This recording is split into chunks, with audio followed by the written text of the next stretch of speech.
Once in a while there comes a football game that is so good it reminds you as to why you fell in love with the sport in the first place, and this absolutely is one of them. Inter Milan beating Barcelona by 4-3, 7-6 on aggregate to knock them out of the Champions League and send Inter Milan through into the final. And in this video we're going to be discussing and breaking down it all. We're going to be talking the tactics that helped build one of the best Champions League matches we've ever seen.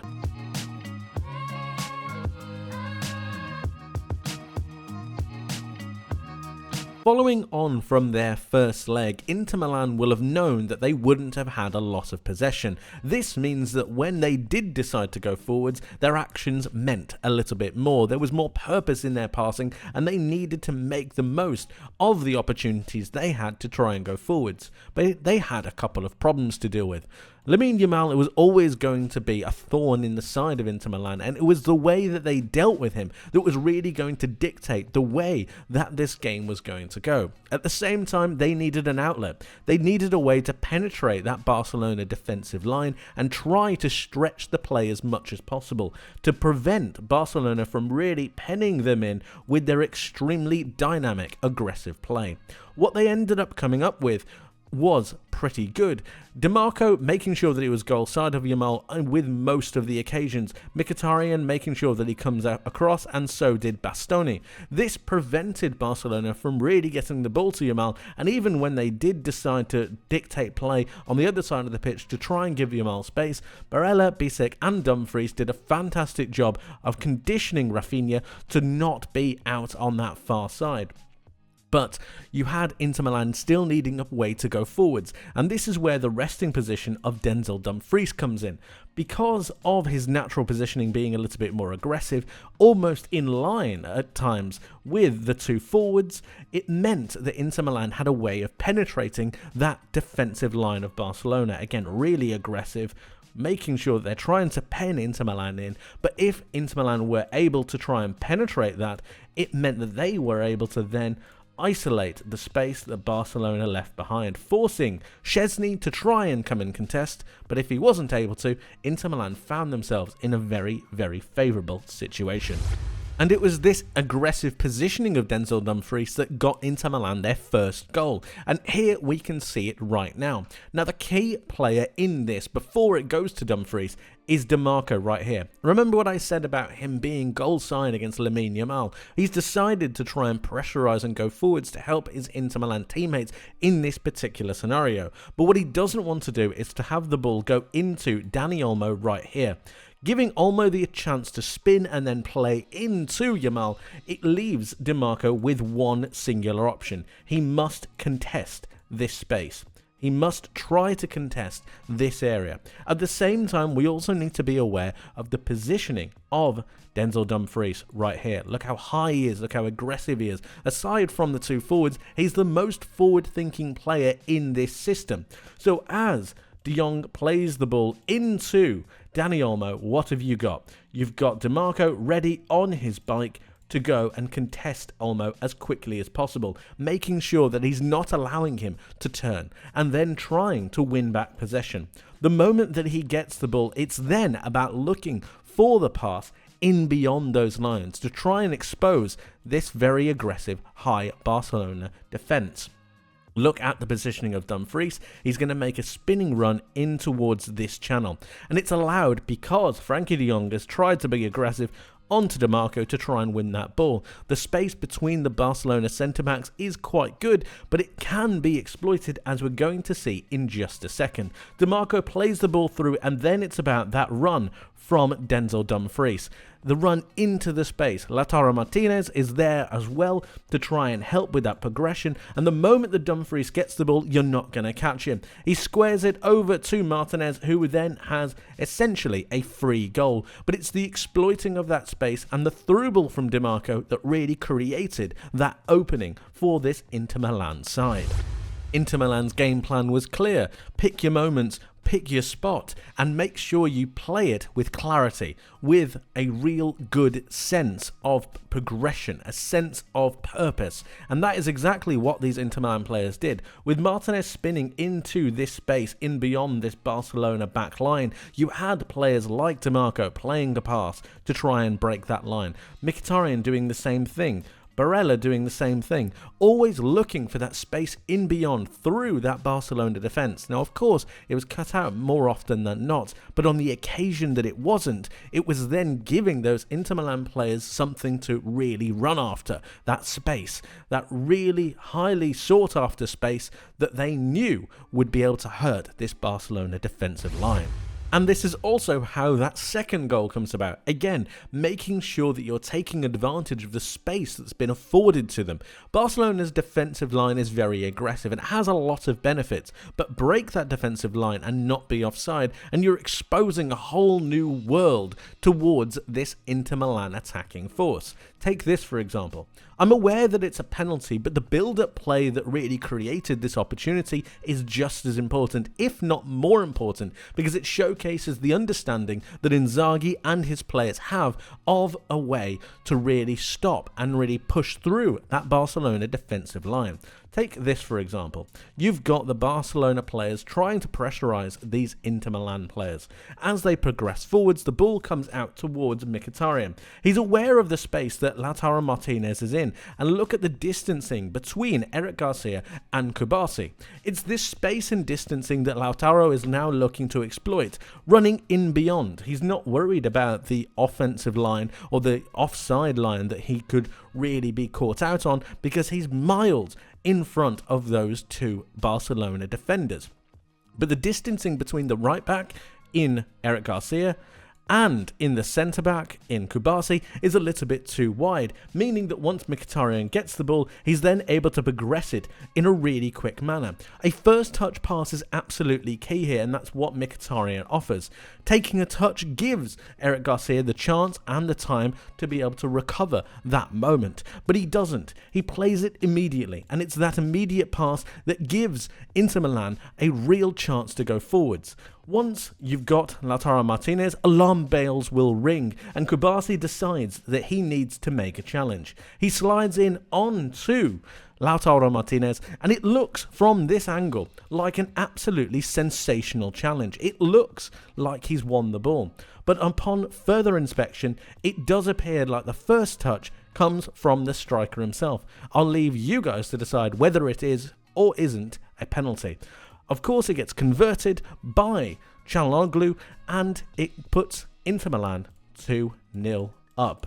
But that means that the story is far from over. Barcelona found themselves 2-0 down at half-time. Going into the second half, Hansi Flick will have known that he needed to change something. Something needed to alter. And something did alter. But to better understand that, we need to know what they did in the first half. Yamal obviously was the main focal point, and progressing the ball down this left-hand side meant that Barcelona were trying to get these Inter Milan players to shuffle across to give Yamal as much space as possible when the switch was on, moving it round to him to give him the best possible opportunity to progress down his side and, of course, work his magic. What Inter Milan did so well, though, is although they moved across into this space, the movement and the aggression of Bisek, Barella and Dumfries really put a stranglehold onto Rafinha. When Barcelona like to progress forwards, Rafinha moves infield to overload the centre of the park. This gives Gerard Martin the ability to come forwards and still hold that width. For any Premier League fans, think the way that Unai Emery sets up his side with his left back progressing forwards to allow for his winger to move infield. Rafinha tried to help with the progression of play in this more attacking phase of play, next to Dani Olmo and of course Pedri, De Jong being that main pivot to rotate possession and win the ball back for his side. But the problem persisted that with Inter Milan being as aggressive as they were, Acerbi, Bastoni and Bisek never gave Barcelona enough time in the centre of the park to be able to link any passes together, meaning that they needed to then go back out wide. But remember about the dynamic that I mentioned with Di Marco, Bastoni and Yamal, and the same for Rafinha out on that far side. But if he was to drift infield, it was only Gerard Martin that had the ability to progress forwards and receive the ball. In short, Inter Milan did a fantastic defensive job onto Barcelona. But Flick had an idea. What happens if Rafinha takes Dumfries with him and progresses forwards, narrowing that Inter Milan defensive line? And what I'm referring to is the aggressive positioning of Rafinha. Instead of him being out on that left side, he moves him more centrally, almost in line with Ferran Torres when Barcelona are in possession. And this means that this Inter Milan defensive line all of a sudden starts to become a little bit more narrow. Dumfries follows Rafinha from a defensive point of view because he is the main threat. Barella, Çalhanoğlu and Mkhitaryan still doing their jobs, but it just means that that Inter Milan backline all of a sudden become a little bit narrow. And this gives Gerard Martin the ability to then progress forwards, giving him acres of space. But Inter Milan at this point in time are fine with that because he is not necessarily the main threat, but he should be, and we're going to see why. This really illustrates what I'm talking about. So, what have you got here? You've got Lamine Yamal out on this far side with the ball. He's going to rotate the ball through into Pedri, but to better understand that, let's try and break the positioning down of these Barcelona players. You have Eric Garcia in your right back, really progressing forwards, but you've also got Gerard Martin in that left wing spot almost. Of course he's a left back, but notice the positioning of Rafinha.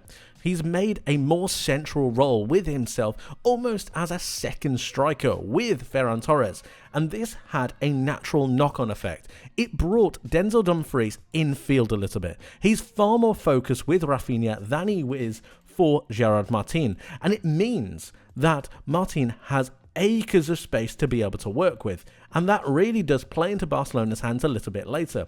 So the ball gets tries to get played in to the centre of the pitch. It ricochets out and eventually finds itself over towards Martin. But again, look at how narrow Dumfries is because he's following Rafinha, and look at the amount of space that Gerard Martin has to really progress down this side. This was a key pillar of the way that Barcelona wanted to go forwards, and a real good insight into the way that Flick managed to change the game a little bit to bring Barcelona back into the match. As the ball comes out to Gerard Martin, he attempts to play a low-driven cross into the box. It comes back out to him and then gives himself another chance to be able to whip the ball in. This time he goes long, he lifts it. He tries to get some air onto it, and notice the positioning as well, just off of your screen, of Eric Garcia, because he is our goal scorer.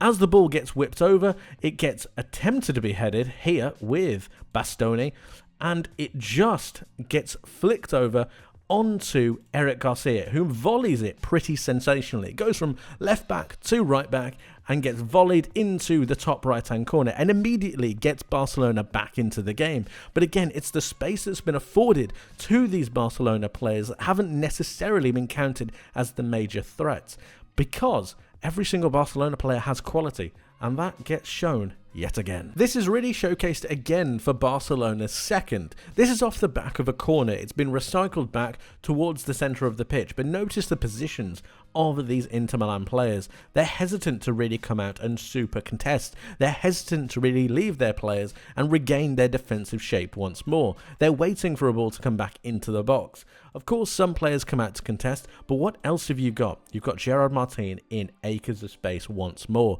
Again, not necessarily taking the threat as seriously as they possibly should.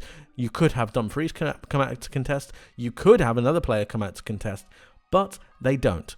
The Barcelona players are still committed forwards after that corner, and it's now about whether they can find a spot, whether they can find a cross, whether they can find something to best exploit this Inter Milan defensive line. Notice one thing though. Over here, this is your goal scorer, and he's being marked by Mkhitaryan.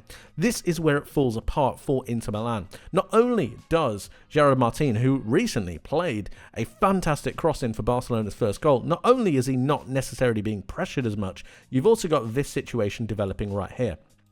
I'll be a little bit more clear about that in just a second. As the ball gets whipped in, notice this movement right here.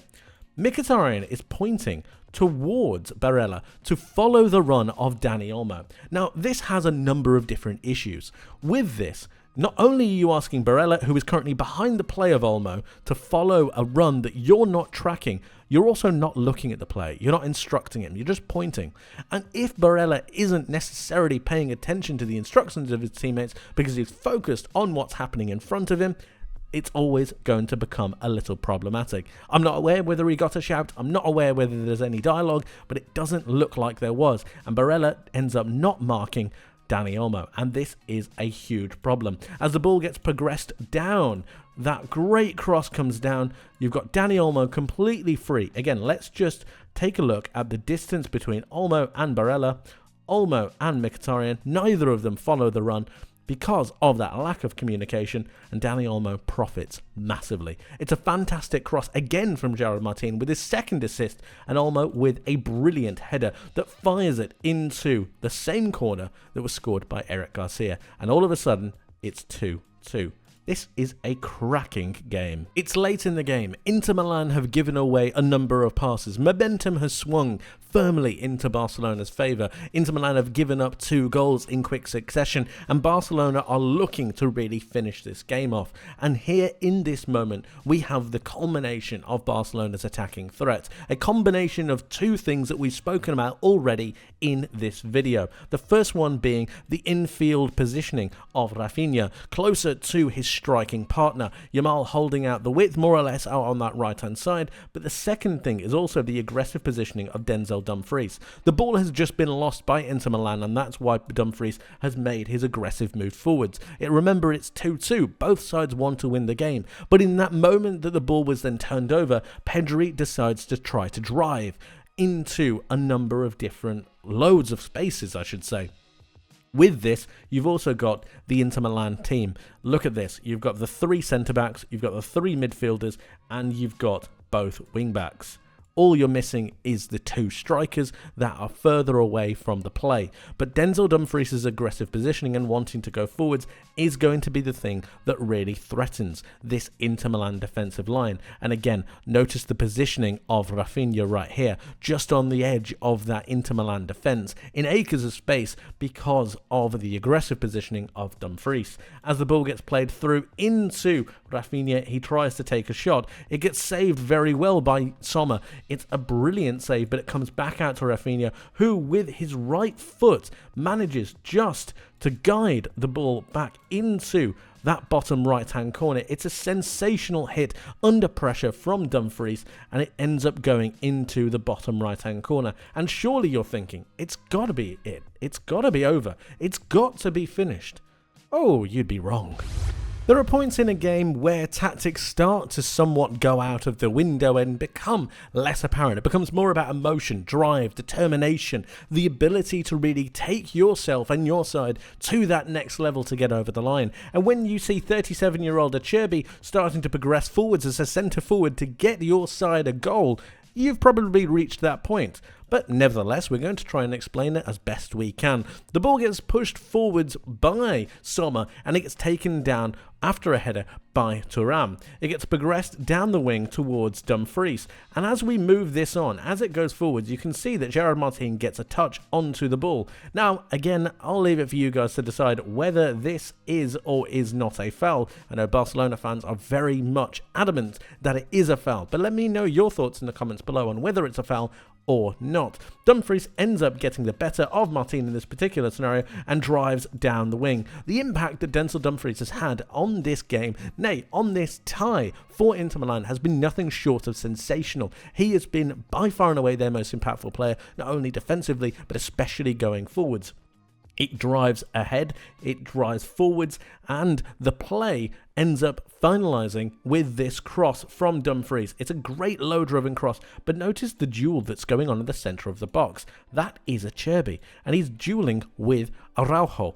And as it comes forwards, Acerbi gets ahead of Araujo, and it gets shot into the roof of the net from really close distance. Szczesny can't really do anything about it, but it's a fantastic goal. It's a fantastic finish. And for his first European goal, to put his side on equal terms, 3-3 with 1 or 2 minutes left, you cannot describe it. The emotion. The emotion.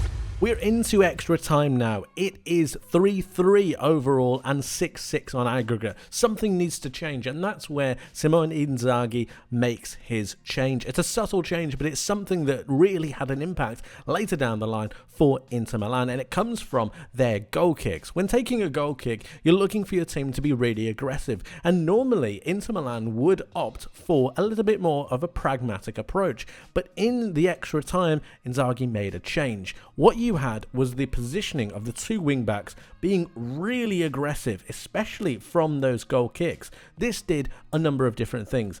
It gave almost Barcelona a 3v3 when it came to attacking situations against that Inter Milan back line. Inter Milan were backing themselves, progressing their wing-backs forwards just a touch to help recycle possession and pen Barcelona in a little bit more. It also gave a 3v3 when it came to those midfield battles. You had the 3 Barcelona midfielders against the 3 Inter Milan midfielders, and that left for the 2 wing-backs to push on really high, almost against the Barcelona fullbacks, leaving 1v1 situations for the 2 Barcelona defenders against the 2 Inter Milan forwards. And the physicality of those forwards really helped to make that duel a little bit more interesting, being that little bit more aggressive, going for those long goal kicks to try and get possession into Barcelona's half, and then utilising the positioning of those aggressive players to help score yourself a goal. And it did end up working. And it was through this tactical change that Inter Milan started to get some kind of a foothold, aggression, the ability to progress forwards. And this change from Inzaghi was absolutely brilliant. It was bold, it was dangerous, but it had high risk and high reward. Let's just take a look at what I'm talking about. So you've got the Barcelona backline right here. Really well set, high line, but also really compact. Notice the Barcelona front line. Again, making a real 3v3 challenge against those Inter Milan defenders. And of course, like I mentioned, you've got that midfield battle happening right here. But a really key point are the positioning of the 2 wing-backs. Instead of being positioned back next to their defenders, they're wanting to go forwards. Remember, this is from a goal kick, and previously you'd see Inter Milan be a little bit more pragmatic. Not here. High risk, high reward, wanting to go forwards and be that little bit more aggressive. They need to get that first goal. So as the ball goes over the top, it's going to be headed by both De Jong and Taremi.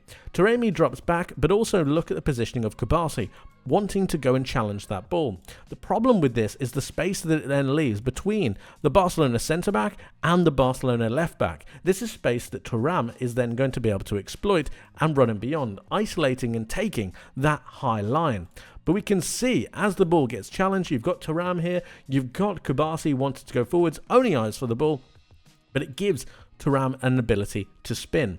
The moment the ball gets won by Taremi, you've got huge problems for Barcelona, because you've now got that really high line, you've got Thuram looking to spin, and again, remember, it's really late on in the game. We're into extra time now. The ball gets headed over, gets flicked on, and then it's about Thuram. Can he hold on to the ball long enough? Can he keep possession in this area for his side? Can he wait for the players to enter the box? Can he wait for his wing-back? Can he wait for his midfielders to try to gain some kind of an advantage? As he gets pushed out towards the wide area, again, good defending from Barcelona, Thuram turns and he drops his shoulder. This is so good. So late in the game as well. He drops his shoulder and drives towards the byline. Real danger signs for Barcelona now. As this happens, he drives forwards. He drives ahead. He's now looking for a pass. He finds Taremi pretty brilliantly. And then comes the big moment. Look at how many Inter Milan players have entered the box. 1, 2, 3, 4, 5, 6 Inter Milan players are in the box currently. They're overloading those Barcelona players. But as Taremi gets the ball, this touch is absolutely essential. He doesn't put any extra momentum on it. He just stops the momentum of the ball and just flicks it forwards. This gives the midfielder in Fratesi the ability to take a touch, take a moment, and really try to calm himself, cool himself, to then take an extra shot. He fires, he whips it into the bottom left-hand corner, I should say, and ends up scoring. It is fantastic. But of course, there was another big moment to happen, and that was this save from Sommer, from Lamine Yamal. A wonder save, honestly. This late in the game, it's absolutely fantastic. But look what it means to Inter Milan. This was one of the best Champions League games I have ever seen. Probably is the best. It was absolutely sensational, and it was a pleasure to watch. But of course, guys, let me know your thoughts in the comment section below. I would love to hear from you. What did you make of this game? What did you make of the entire tie? And how do you think Inter Milan are going to fare in the final? Let me know your thoughts. I'd love to hear from you. Thank you ever so much for watching, guys. I hope you enjoyed. I hope you learned something new. And I hope to see you in the next one. But until then, my friends, take care.